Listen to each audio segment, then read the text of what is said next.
ignoring from Mickey and from me. The news is so awful that I thought I'd do something that's hopefully life-affirming, and so at least cleanse our souls a little bit from all the anguish and horrid things that are happening worldwide, and show you the puppies. Oh, Mickey's prides and Mickey's joys. Oh. This is the one I think I'm going to keep. Isn't she adorable? Then there's her sister,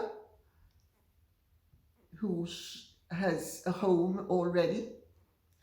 And there is her brother, who also has a good home to go to. Isn't it wonderful? Life can be so beautiful.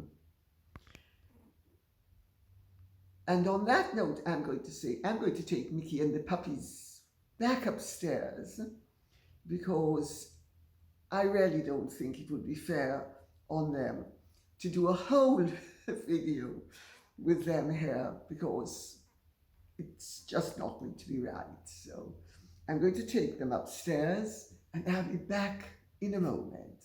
Well, I'm back without Mickey.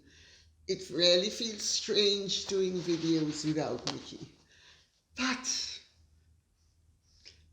I will proceed nevertheless. Also, incidentally, you need to bear with me because I'm still not A1, so if I sound a little bit croaky, etc., there's a very good reason why.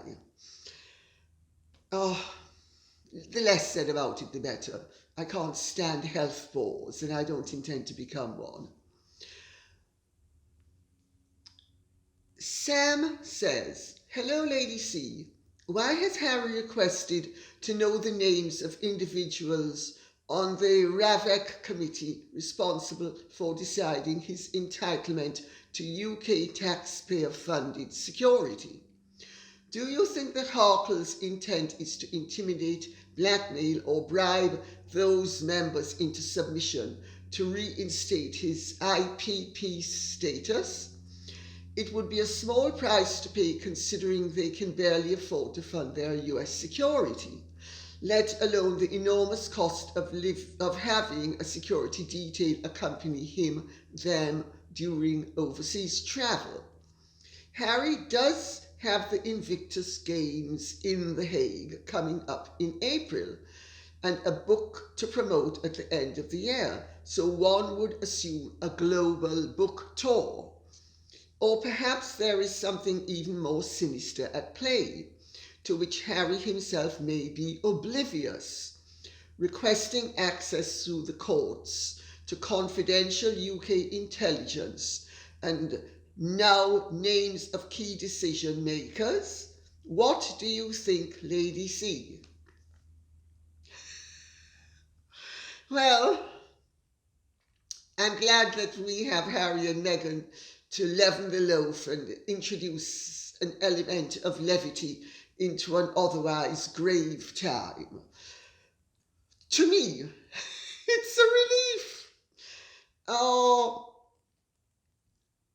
I think Meghan and Harry are very hardball players. The publishers who they approached about their book were absolutely, actually, I should say about his book, but in fact it was about books. A little birdie whispered to me that they were absolutely gobsmacked, and this was the consensus within the industry, with how completely hardball, ruthless, almost mafioso-like Harry and Meghan were in their dictats, dealings with people. Of course, this was when they were still riding higher than they're riding now, and it was very much, we are such and such, and this is what we want and you better give it to us. So that I don't think comes from him. That comes from her. But yes, it is a nerve. I mean, the identity of the committee, is Harry going to nobble each and every one of them?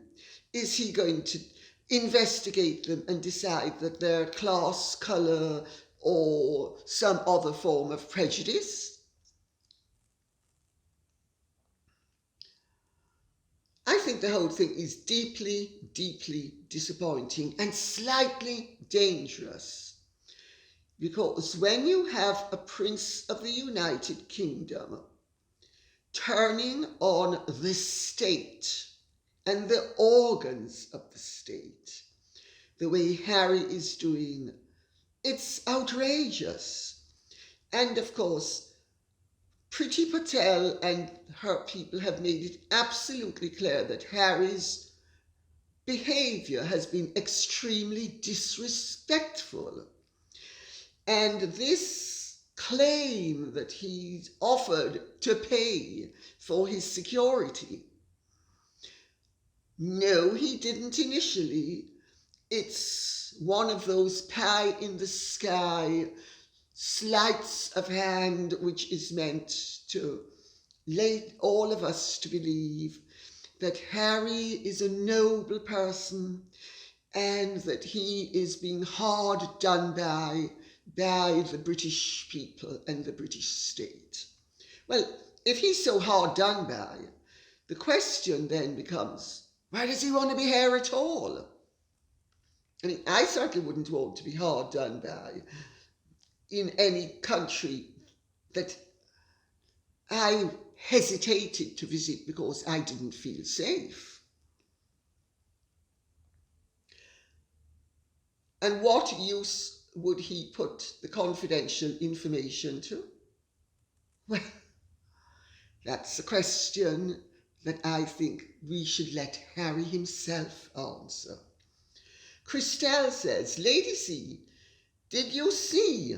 She did the brown face. She put tanning lotion to look darker, as people have been saying she looks Spanish, as she is far too white to be taken as black. Well, that was the object of the exercise in all the years that she was Caucasian. If black facing is wrong, then brown facing is wrong too. That is racist too.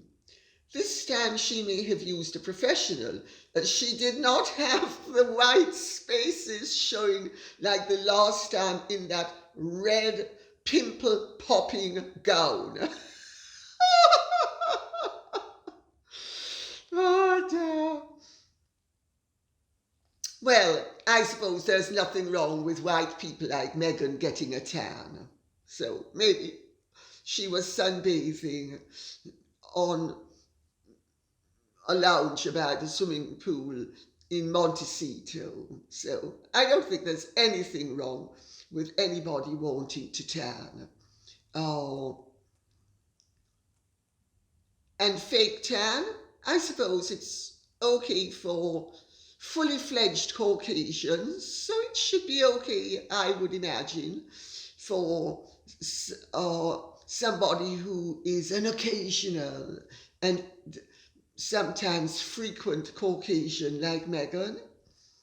Of course, you could also say it's a cynical exercise. I will say though, I thought she looked rather good.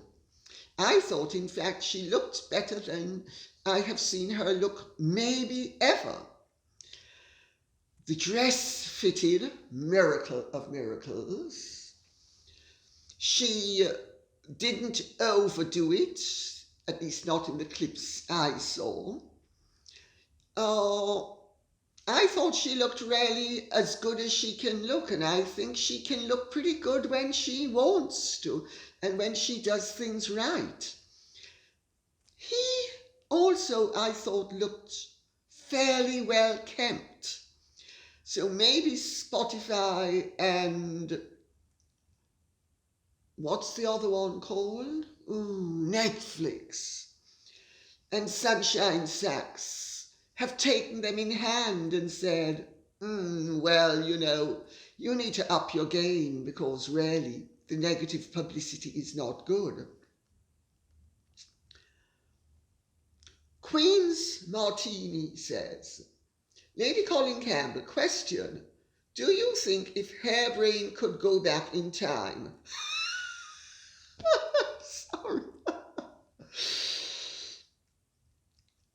Do you think he would run from Meg Hag?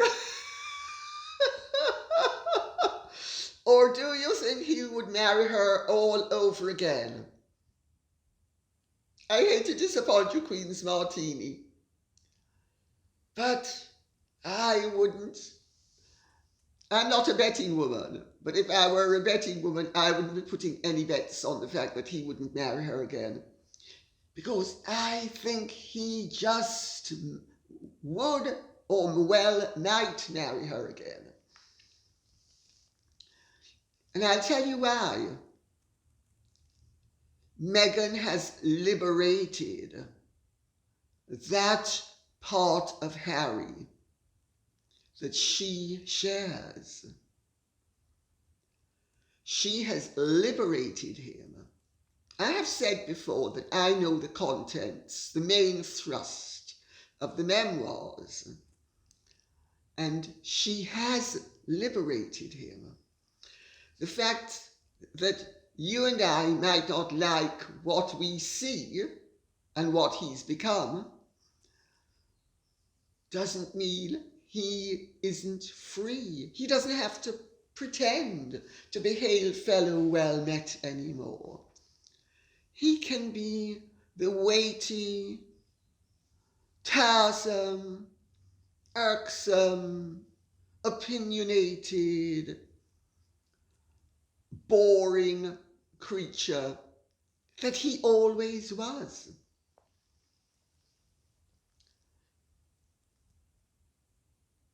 Feldy Morris says, this black girl from the US saw through Meghan from the engagement interview. Having been in law enforcement, I saw a lot of disturbing things then. Unfortunately, I was right.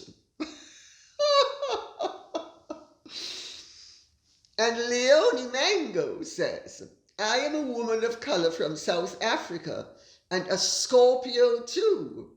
I could see from the get-go what and who she is from looking at her eyes. There is no sincerity there, and she definitely does not love Hazza. I have never been wrong about people. Well, Leonie Mango, I don't know you. I would imagine that you're spot on, because some people are really good judges of character. I confess she duped me in the beginning, so I put my hands up and admit I'm one of those who was duped. You weren't? Great. And I have to tell you, it's interesting, but the people who seem to have been onto her first were women of colour, which is really interesting. So maybe Meghan's a better actress than we give her credit for, at least where white people are concerned. Gabrielle Redford says, is Derek Johnson blind?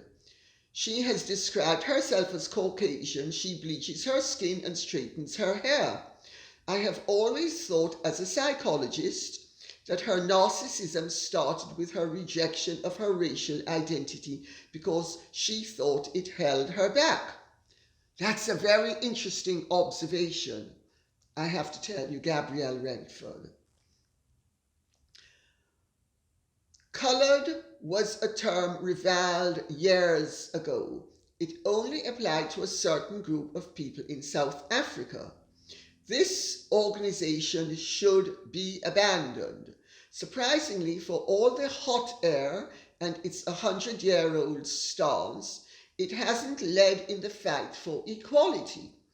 My husband was an actor and singer in New York in the 60s.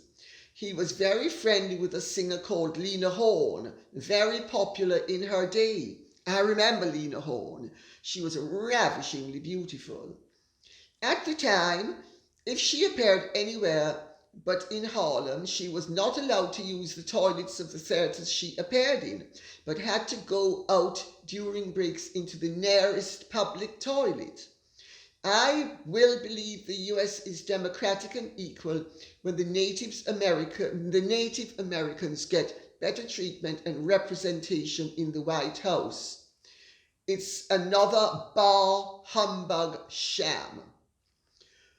Well, your comments, I have to tell you, are very, very interesting, Mrs. Redford. I remember in the 1960s being in Miami, and we ran across a friend of ours who was Jamaican and in those days was called coloured. And I asked him back to our hotel for tea. And my mother's cousin Dolly, who was with me, forcefully, and Dolly was the sweetest, nicest, kindest person, crushed the idea. And I was really surprised. And on the way back to the hotel, she said, "You know, this isn't Jamaica. You can't ask coloured people back to white hotels." It hadn't occurred to me. So yes, even I remember what it was like in the 60s, where there was separation, but there isn't anymore. And this is the point. The point is, all of this is 50 and 60 years past. Things have moved on. We've had a president of colour twice over in the United States. He was elected not once, but twice. They've had a Secretary of State who was somebody of colour, Colin Powell. So, you know, I think things have moved on. I do think there is room for improvement and advancement in terms of the Native Americans. But I am a foreigner and I don't know that much about the state of things in America, and I would prefer not to get too drawn into the subject. But insofar as the NAACP, I stand corrected. Thank you all of you who corrected me. It's been many decades since I've lived in America, and I really didn't remember that it was the NAACP. So I said NAACP. Sorry. Giving Meghan an award and Harry. Well, I suppose you could say that May Britt deserved an award from the NAACP for marrying in the 60s Sammy Davis Jr. She was white, he was black. Well, Meghan isn't black. Meghan is a very pale shade of cafe au lait and has passed as white for much of her life. And Harry, although he has some African and Indian blood, is generally regarded as Caucasian. Well, I actually think that had things worked out well, it would have been a wonderful thing that we had an interracial marriage. I think it would have been a marvellous thing. But it hasn't worked out well. They have used the colour card in the most relentlessly destructive way on too many occasions. They haven't advanced, at least not in Britain, the subject of colour. They have actually, if anything, put it back. They haven't advanced it. But then again, of course, these awards are no longer really about rewarding people who necessarily deserve them. A certain amount of it is PR, for attention, to get into People magazine, to get into the New York Times, the Washington Post, blah, blah, blah, blah. It's terrible when we have to take a cynical view of organizations for which we should have nothing but respect.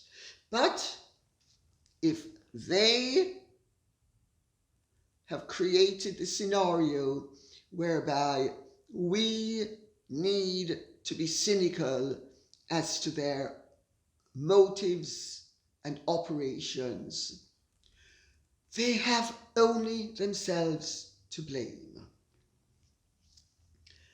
And now we come on to the rather more trying subject, which I hope I won't have to keep on getting bogged down in, of the terrible problems in Ukraine.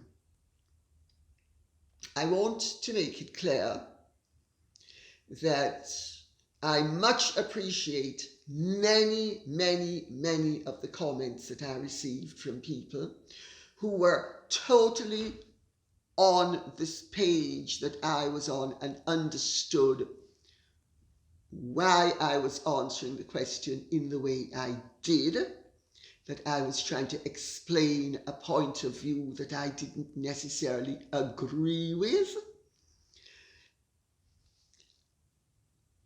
Sadly, one or two people decided that they didn't like what I had to say, as if explaining a point of view that you don't necessarily agree with means that you agree with it. Well, I'm willing to cut people a certain amount of slack and say, if they misunderstood, they misunderstood, and let it go at that. But for the sake of clarity,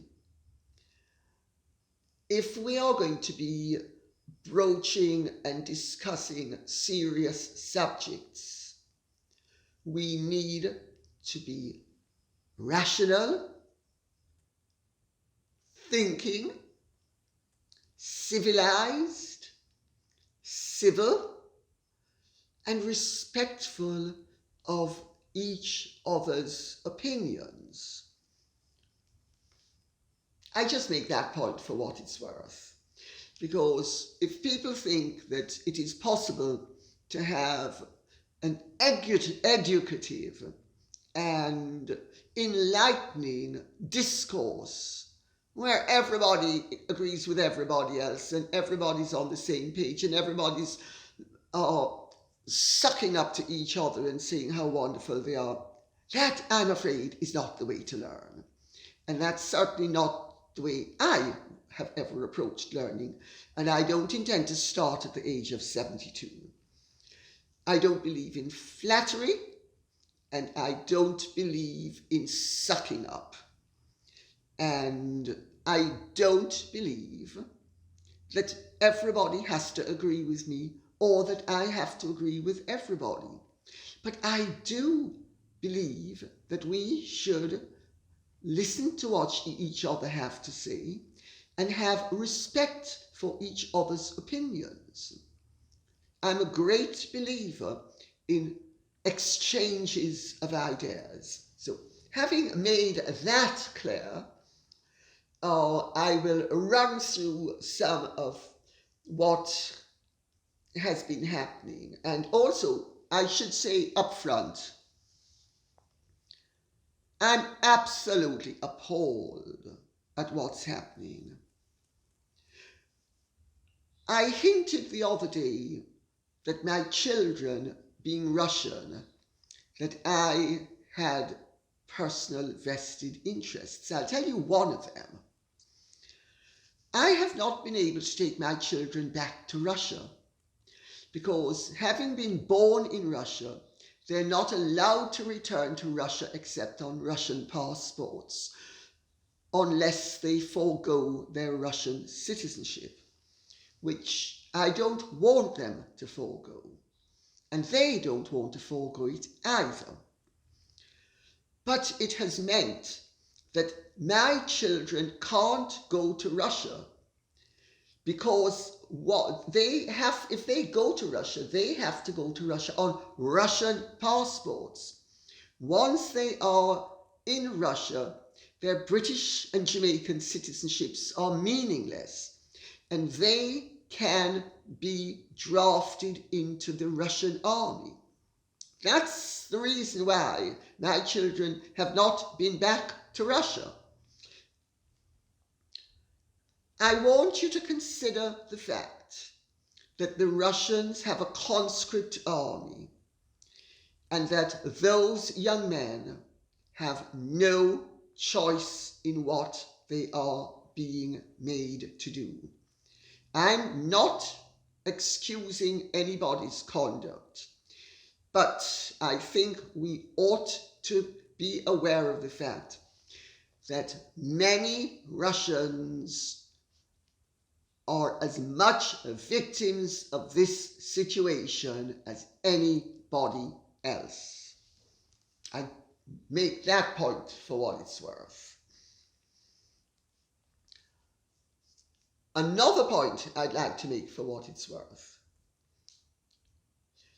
is that the Ukraine is, at least at the time of taping, and I should also make the point that last week the tape was made quite a while before it was aired, and this is being also taped a little bit before it is going to be aired. It's not going to be aired today.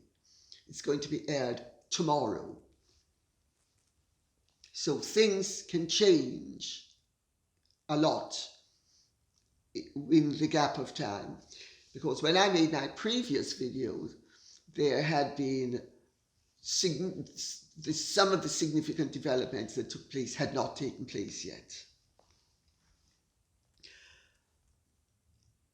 And of course, I would like to see the Ukraine remain an independent state. I hope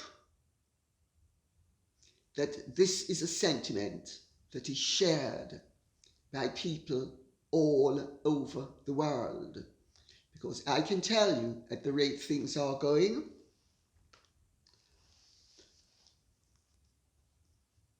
they might well cease to be an independent state.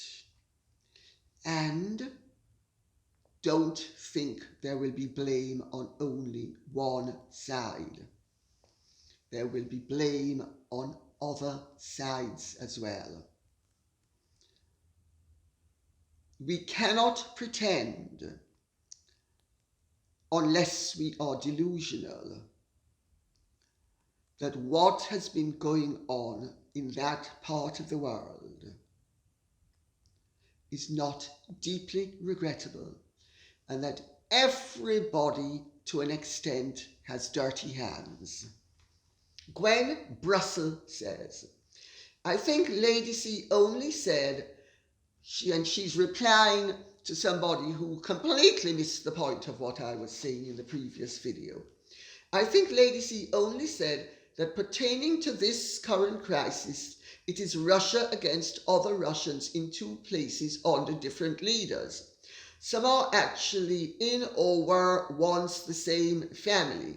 No need for a world war disaster to develop.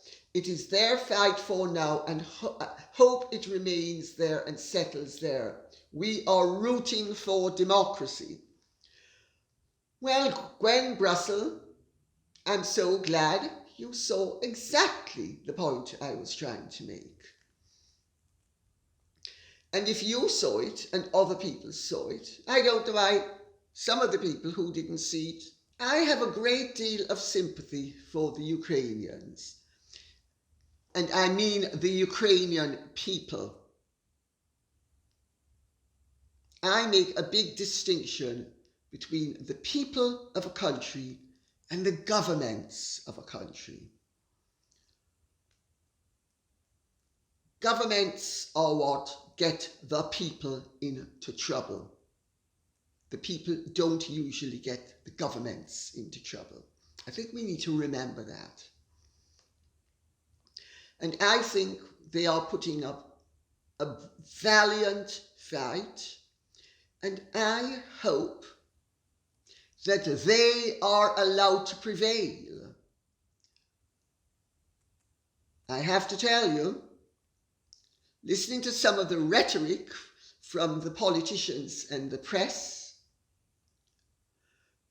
and people like Ursula von der Leyen,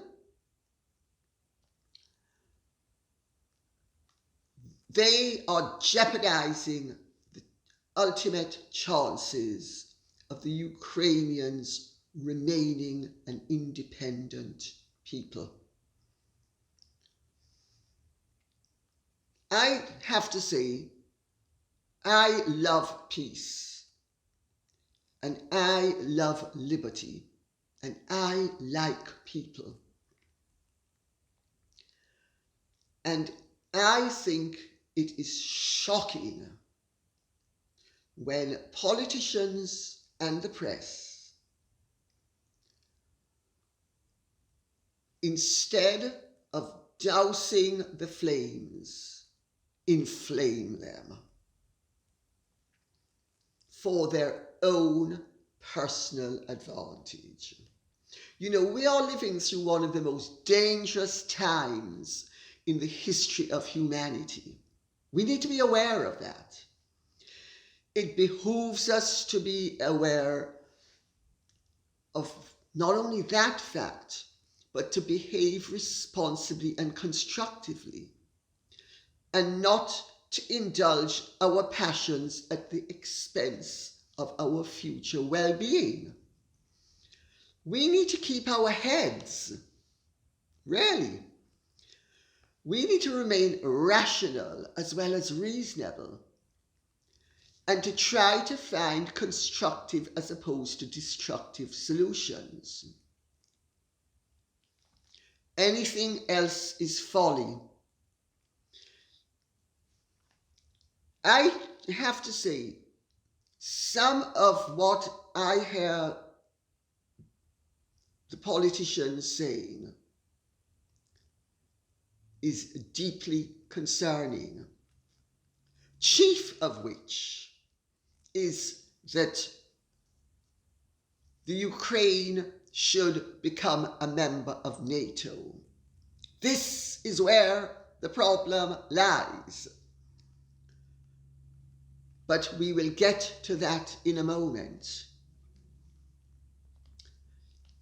And of course, I would say, if the Ukraine becoming a member of NATO wasn't going to jeopardize world peace, I would say fine. But it is going to jeopardize world peace. What do you think has been the trigger for all of this? American adventurism via successive American governments, and the European Union trying to extend its areas of influence. If the Americans and the Europeans have a right to their spheres of influence and to their security, what makes them think Russia and other countries like that don't have the same right? You know, we need to be realistic in life. Just as how America didn't want missiles in Cuba. The Russians don't want missiles in Ukraine. Don't tell me about democracy, please. Democracy has nothing to do with it. Absolutely nothing. But I'll come to that in a moment. Then By Pen says, I would say each life is precious and war is of no use. I couldn't agree more. I am dead against fighting wars on 9 times out of 10. If you are a student of history, you can see that most wars could have been avoided by a bit of reason and give and take on both sides. One baby killed or maimed is one too many. I couldn't agree more. The suffering of children, teenagers, and anyone else is to be avoided. Plus, a child losing a parent, grandparent, etc. in war like this is too much. I couldn't agree more. Historically and domestically, it is a Pandora's box, but not a good enough excuse for the death or agony inflicted on any innocent babies and toddlers. And adults as well, my dear, adults as well. War is no use. Very occasionally it is of use. In this instance, I would have to say, so far, I would hope for a peaceful outcome. I don't think that a world war over the fact that America and the European Union and NATO have wanted to plant missiles on the Russian border is worth your life or mine. We need to understand that the only way forward that will satisfy the just demands for security of a state is that there is a buffer zone between it and people who have presented themselves as its potential enemies. That is why the other day I pointed out that Russia wanted to join the family of nations. And we are the ones who said no. We are the ones who spurned their invitation. She continues, as for Harry and Meghan showing up at the awards, seems out of place and tasteless timing on several fronts. There are various wars out there, some literal and some spiritual. Well, the lesson of history is that even if there is one winner in a war, everybody who participates is also a loser. This is not a time for hysteria, for irrationality, for indulging our emotions at the expense of peace, but of sensible rationality. We need to have respect for all points of view, and where an opponent's point of view has reason and ours lacks reason, we need to be aware of the fact that it's on that issue that we relent.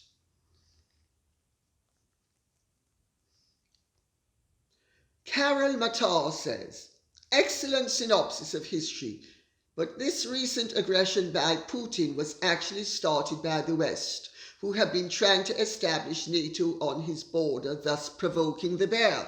Absolutely right. Absolutely right. I think any responsible leader would say, excuse me, I don't want to be your enemy, I've proven to you, and we as a state have proven to you, we don't want to be your enemy, we want to be your friend. Why then are you trying to create the situation where we are encircled by you and you point weapons at us? It is a provocation, and it is an unjust provocation and an unnecessary provocation. The European Union and NATO, let me rephrase that. NATO will be as effective outside of the Ukraine as it will be more effective, I should say, outside of the Ukraine than it would be within it, because it's begging for trouble. Jan Wattles says, Lady C, thank you for looking at the big picture, seated in history and the culture of those involved. We have an American media that mimics and echoes the will of our ruling party, who has yet to answer for Hunter Biden and his father's very questionable interaction with Ukraine.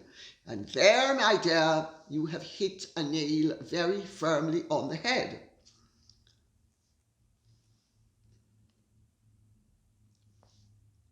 I should continue with the question because it's very interesting. There is a lot of unknown about what is going on in Ukraine, but it suits the ruling party to blame Putin and keep all covered up. How would we like biolabs operating in Mexico or Canada, or nuclear weapons at our borders? How about tunnels underground for human trafficking? Putin has every right to be concerned and to act for his country, as well as those in Ukraine that have been mistreated by the Ukraine government. As you say, they are still Russian and deserve to be protected. Bless you. I can't argue with your point of view.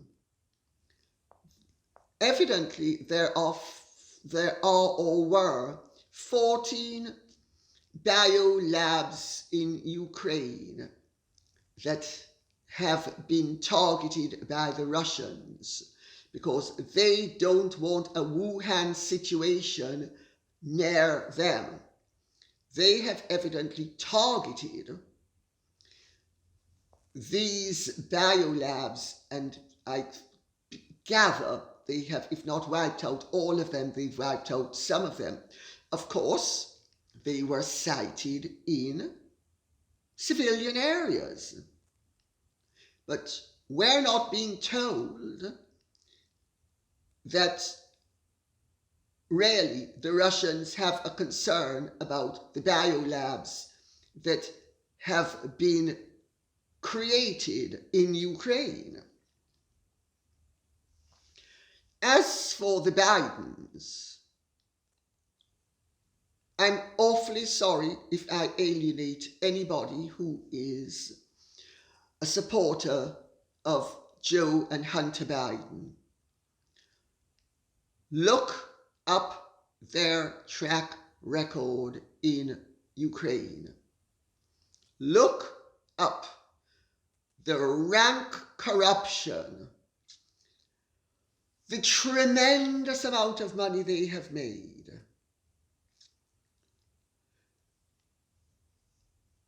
You know, I'm not sure that the Ukrainian people, all of them, actually are fully au fait with what has been going on in their country, or the misuses to which governments in their country have been putting the state to.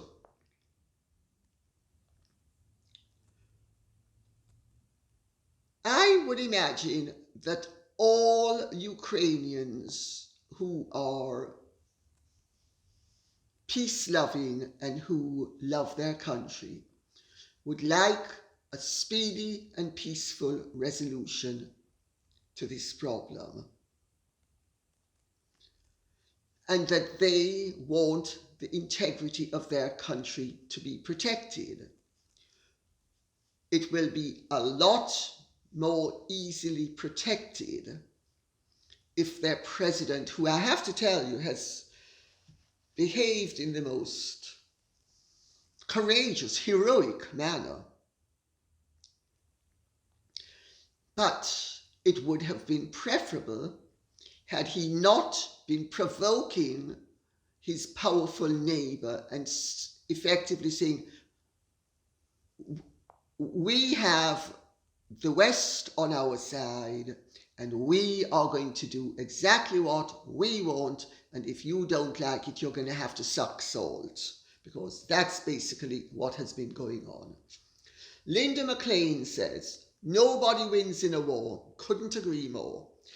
There is a major loss of innocent lives on both sides. Couldn't agree more. Good politicians should be able to talk it out peacefully. You're absolutely right. Absolutely right. We need an international peacekeeping force, an international peacekeeping conference, I should say, that is going to understand the concerns of all parties involved and find solutions, and the solutions exist. You know, a brief examination of what has happened in the Ukraine in the last 8 years shows where at the path that we are. Remember, Ukraine had a pro-Russian president who was toppled by Western interference. Excuse me, where's the respect for democracy?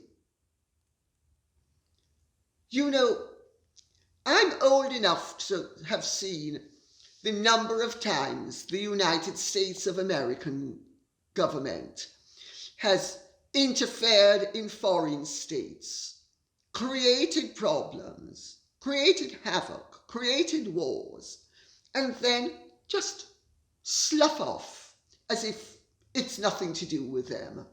They did it in Vietnam. They've done it in Afghanistan. And to those of you who are saying about democracy, let's remember Panama is a democratic state. Panama had a democratically elected president, as validly elected as any president of the Ukraine has been. And America didn't like him, and what did they do? They invaded. Where is the respect for democracy and the sovereignty of another state? Did anybody create a big hue and cry? No, it's only Panama. And Panama also is near enough to America for Americans to think, wow, we better be careful. Well, you still better be careful, because I've got news for you. The world is a lot smaller than it used to be. And if this ends up in a world war, everybody in Omaha is going to suffer. Everybody. We're not the only ones who are going to suffer. We, the Europeans, you're going to suffer as well in America. We don't know where it will end. We better make sure it doesn't begin.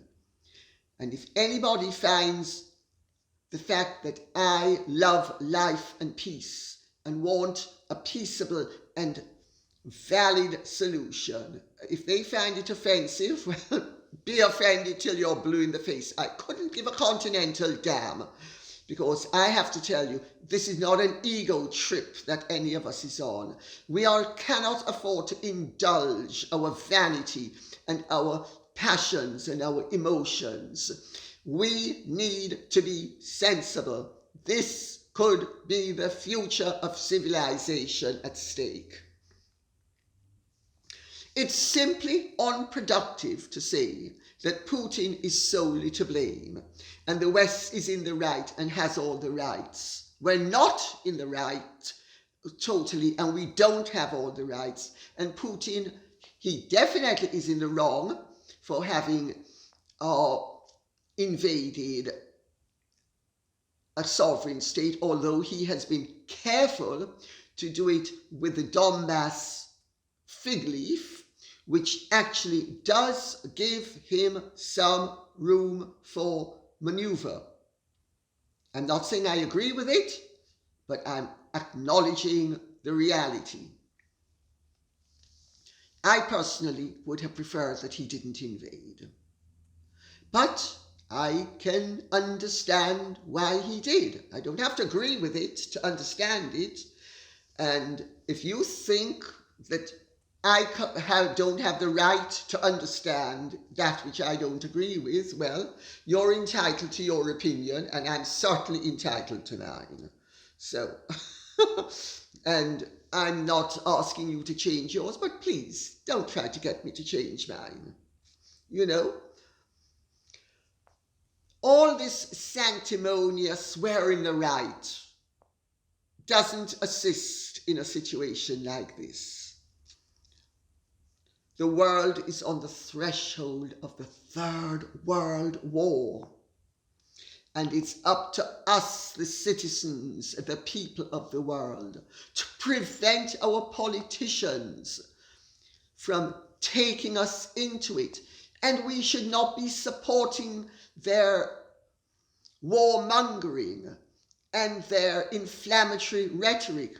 We should be calling for peace, calm, common sense, and peaceable solutions. You know, we need to understand that on some level, most, if not all, politicians are enemies of the people. They're not your friend, they're your enemy. One or two of them might be your friend, but by and large, most politicians are our enemies. They want to control us, they want to milk us, they want to take advantage of us. Look at the tremendous fortune the Bidens have made in Ukraine, with no thought for the people of Ukraine. None whatsoever, and no thought for the people of America either. And because Joe Biden is a more personable and acceptable and presentable in terms of demeanor, character, than Donald Trump, people have thought, oh well, you know, let's ignore the rampant corruption of the Bidens. Well, look at where it's got us, because this is where it's got us. Because make no mistake about it, had America and the Bidens not interfered with the Ukrainian state 8 years ago the way they did, none of this would be happening today. Sandra D'Souza says, history aside, any country would be alarmed if America set up missiles on its doorstep. I am Indian and watched our neighboring country being armed by Americans. This resulted in the increase of fundamentalism in the region. Sandra D'Souza, I would imagine you're referring to the American arming of Pakistan. And yes, it has seen a rise in fundamentalism in the area. And yes, of course, any country gets upset when America sets up missiles on its doorstep. Fortunately for India, India is the growing superpower that is actually completely self-sufficient and can remain self-sufficient. Pretty much every other superpower that is or is going to be does not share that happy circumstance. We need to find ways of living together that do not result in the destruction of society and the death of people. Read Books says, I hope this finds you well. One of the reasons for military action is that Russia does not want missiles placed at its border. Same point as Sandra de Souza, and I couldn't agree more. You know, America's presence in the region has been a big destabilizing factor, and the European Union's Ursula von der Leyen's contributions are not helpful. In my opinion, the Ukraine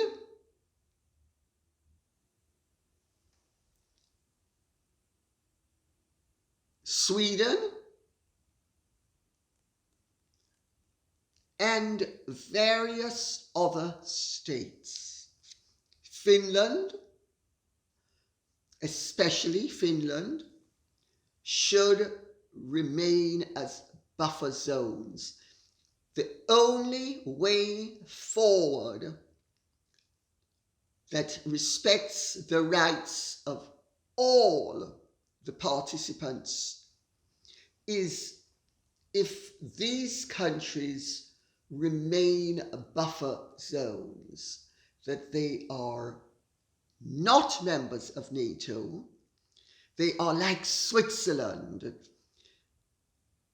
Internationally, we need to have their neutrality agreed by all the states in question. That is the way forward. There is no other way forward that is not going to result in war at some point or the other. Colleen Bardell says, Ms. Campbell, well, I'm not Ms. Campbell. So, right there, I'll call you to order. I've never been Ms. anything, and I'm never going to be.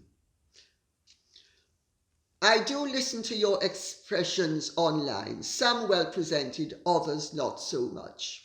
That's your opinion, you're entitled to it. I'm dismayed and upset at your personal bias and acceptance of Russia's degradation of humanity and violence in the Ukraine. Madam, what are you talking about? Did you listen to what I'd said? Or are you just deciding you're going to have a go at Ms. Campbell? I mean, spare me, really. You are well educated, well raised, and obviously very intelligent, and your defense of Russia for its historical significance in your personal life is justified. You have Russian blood, and your adopted sons have Russian ancestry. Yet you live in and have access to a great democracy. Putin continues to gaslight and manipulate Russians while doing his best to intimidate countries close to Russia. I beg to differ there. I beg to differ there. I'm sorry.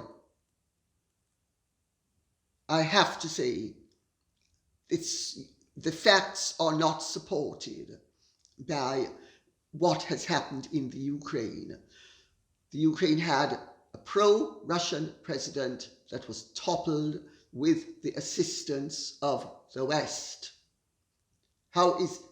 If anybody's gaslighting anybody, I would respectfully submit it's not Putin who was doing the gaslighting.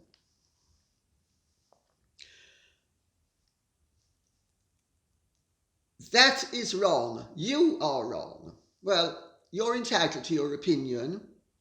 I don't actually agree with everything Putin does, but I equally don't agree with everything you say, and I certainly don't agree with everything that has happened in the Ukraine since the Bidens got there, or maybe I should say their money siphoners. You are now speaking with both sides of your mouth. and you are being disrespectful and impertinent, my dear woman. You do lack humility. Ha! Talk about kettle calling pot black. I mean, I have to ask you, who the hell do you think you are to be insulting me? You didn't even get the facts right, but anyway, history is history. Yes, it certainly is. It cannot be changed. Absolutely right, too. Ukraine has been an independent nation since 1991. Putin is a miniature man with evil ambitions. I couldn't care less what height Putin is, and rarely. I mean, that's just a cheap shot.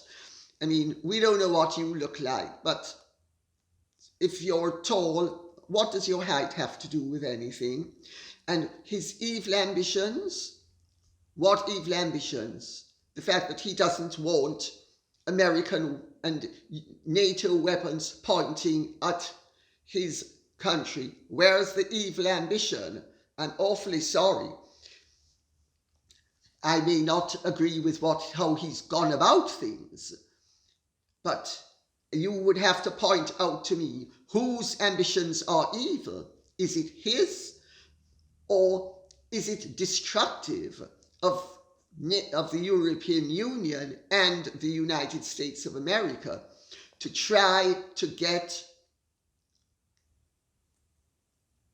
encourage and almost flaunt buffer states as members of NATO? You seem to forget all about Cuba and the Cuban Missile Crisis.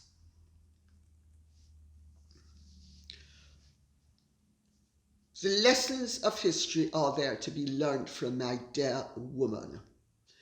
And also, by the way, don't write to me again. The only reason why I have responded to you is because you have raised points that other people have raised and who are equally ignorant of the realities of the situation. Knowledge is the solution, not impertinence or prejudice or pontification. So, as far as I'm concerned, we in the West have fences to mend, as does Russia. 79 Dorian Gray says, "Greetings, didn't the Ukrainian people overwhelmingly vote in the 1991 referendum to secede from Russia and become independent? Didn't the Russian government accept it at the time? Shouldn't the will of the Ukrainian people be respected regardless of the whims and desires of Putin?" Very good point, Dorian Gray, and done civilly. Let's remember that the people of the Donbass region also had a referendum, and they also voted overwhelmingly to become independent from the Ukraine. Well, if we're respecting one, why wouldn't we respect the other if we're being even-handed?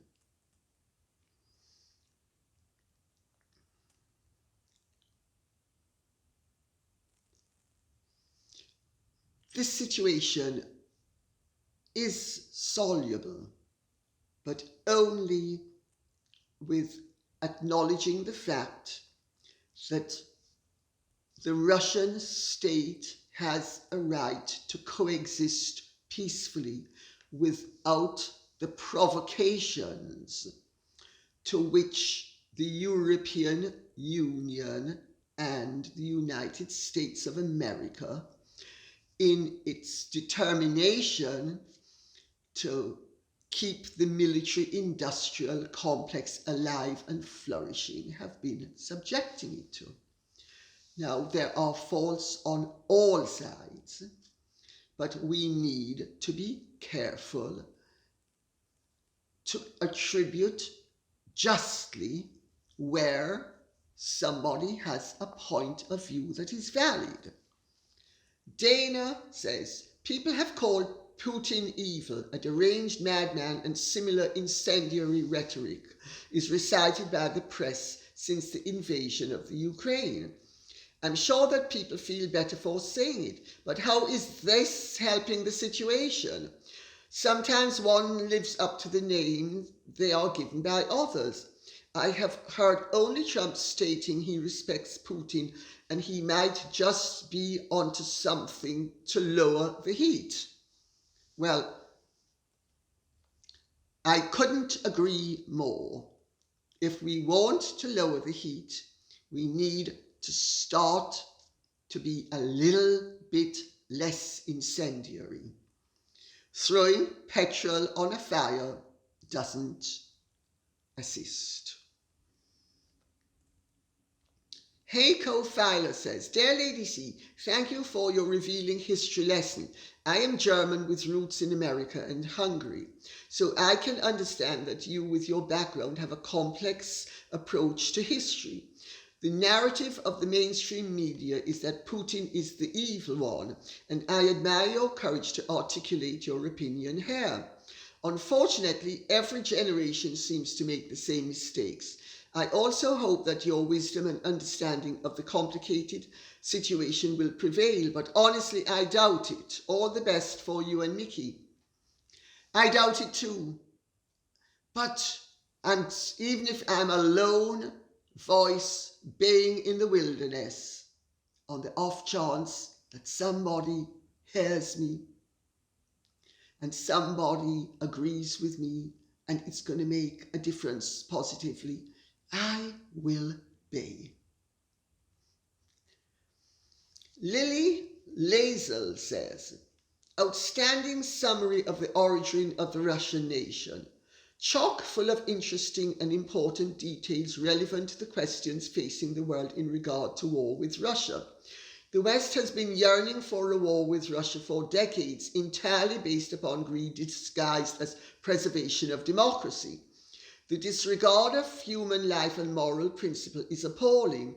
The brainwashing of the people has been even more appalling. Thank you for using your platform to educate as well as to inform and entertain. Thank you. Mayo B says, I've been wondering whether the Bidens and others who were involved in highly questionable profiteering in the Ukraine welcome this war as a way to destroy the evidence of their graft. I have no evidence to support this, but I'm suspicious about how Ukraine-US corruption plays into this situation. I have to say, it didn't occur to me that that could be a motive, and I don't really think it's a motive. I think that they have provoked and provoked and provoked and they thought that they would be able to continue provoking and that Russia would never do what it has done. And I suspect that Putin would not have done what he has done had Biden not been so flagrantly irresponsible in Afghanistan. And that the operation of the Biden government has been so contemptible and contemptuous of the rights of others in certain regards, that he thought, I'm strong, he's weak, this is my opportunity, and he's taken it. I'm not saying it's right, but I think that is what has happened. Miss Artemis says, I will probably open a can of worms here, and if I am lucky, my text will last long enough for a few people to read it, but here we go. The 11th of May 2014, the people of Donbass, known as Donetsk and Luhansk, declare independence from Ukraine through a people's referendum. That's interesting. A people's referendum, no less. Donbass region has close to 8 million Russians, which means that more than 90% of the population in the area was Russian. Ukraine fails to recognize the independent state of Donbass and begins an extended genocide of the Russian population in the region. Separatist groups were armed with the help and knowledge of the Ukrainian government. Russia starts negotiations with Ukraine, and in 2015 the Minsk Negotiation Act of Ceasefire follows, which means leave the Russian people alone and do not terrorize them. Sorry. In 2016, all agreements between Russia and Ukraine fly out of the window. We know what happened then. Ukraine renews military actions in Donbass. Since then, more than 5,000 Russians have lost their lives and 8,000 more were injured. Russia follows with economic sanctions towards Ukraine. Ukraine ignores Russia's pleas and refuses to negotiate further and threatens Russia that Ukraine will become a full member of NATO if Russia does not drop economic sanctions. Hardballing, I can see. Not only Harry and Meghan play hardball. Russia follows with new negotiations to defend the native Russians in Ukraine without any results. The Ukrainian President Zelensky makes an arrogant remark to Putin's administration that the West is behind us. Well, that is a fact. February 2022. Russia starts military operation against Ukraine by targeting key military objects in order to liberate Donbass. Well, that's the excuse. All civilians were warned about the operation and evacuated. That's an interesting point. I didn't know that. And at this point, I'm going to slightly alter some of the text so that we don't fall afoul of any of the YouTube restrictions. All civilians were warned about the operation and evacuated. That I didn't know. The same day, the internet gets loaded with fake images of Russian activities.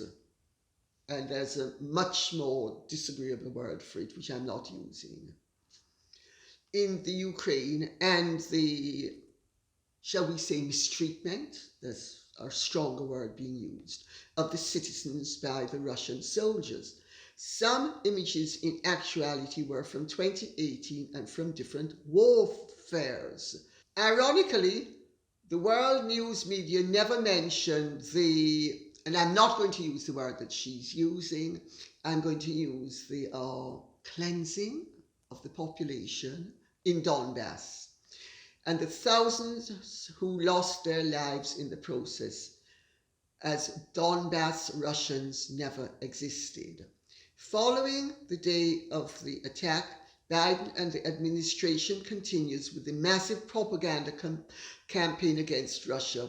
As we probably all remember in the past, the United States started numerous wars in the world for existing or non-existing reasons. Well, there's some merit to that. I'm sure they always had, for, in their opinion, a valid reason, but whether it would have been regarded as a valid reason in other quarters is something else again. But this is what power is all about. Power is about those who have the power making the decision that they want to do something that maybe other people don't want them to do. Anyway, they were the oppressor then, so how we did not see rivers of tears for the unfortunate people of the Middle East who died during the American wars. Well, that's an interesting point, I dare say, because nobody seems to have really cared very much that various Arab nations were being annihilated. If someone wants to be the righteous leader of the world, weren't they supposed to set an example first? The next few days following the war in Ukraine, the propaganda against Russia continues. The mainstream media succeeds in manipulating public opinion, knowing that the majority of people don't really read history and rely on digested information with few sentences. They are absolutely right. You can do further research on the information provided here and decide for yourself who is really the big bad wolf. I'm not giving any hints. English and Russian are not my native languages, but it happens that I speak both to some extent, and this gives me a broader view of the situation. I also grew up very close to the region and familiar with the culture. I will not apologize for ruining anyone's belief system here, but encourage people to have an open mind that nothing is black or white anymore, but it has a lot of gray areas. As General Patton said, we defeated the wrong enemy. Well, that is a very interesting comment, and I read it out for what it is worth. I don't necessarily agree with all of it, but I certainly think that it is an opinion that has validity in its proper context. Nikki O says, wonderful exclamation of the history. My opinion as an American, it's not our dispute and we should stay out of it. I couldn't agree more. It is not our dispute. It is a dispute, it has to be said, that has been fostered by the interference of the West, but it is ultimately not our dispute.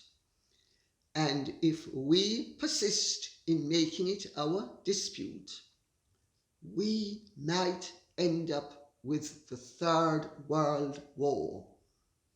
No, I don't want that. And I would hope no one else wants it. But when I say no one else, I mean you, the viewer, and you, the general public. Make no mistake about it. There are always going to be people who will make a lot of money, and they will want, if not a fully fledged conflagration, they will want just enough to make themselves a few more billions or hundreds of millions. I think this situation stinks to high heaven. And I have loyalty to humanity.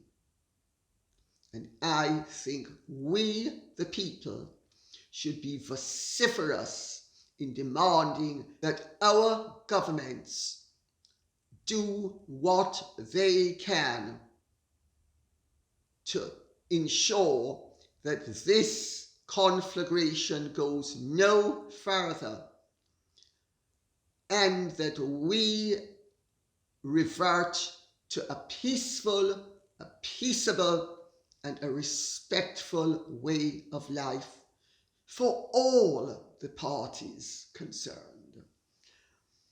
And I hope that this makes my position very clear, and it leaves no room for doubt as to where I stand, which is I stand for peace. I stand for the independence of the Ukrainian people and the Russian people. And I stand for non-interference in foreign states. Just because Ukraine is extremely rich, and so is Russia, but we in the West don't have access to Russia, but we have access to the Ukraine, does that mean we should all endanger our lives and the lives of our sons and grandsons and children and daughters as well? Because if this becomes a world war, we are all going to suffer. Why? So that Ursula von der Leyen can flaunt her elegant self around, and Joe and Hunter Biden can make themselves a few more 100 millions? I think not. And on that note, I will say thank you very much for listening. I hope it has been of some interest to you. If it has, please like, share, subscribe, press the notification bell, and please, let's come off this subject. Thanks and goodbye. God bless.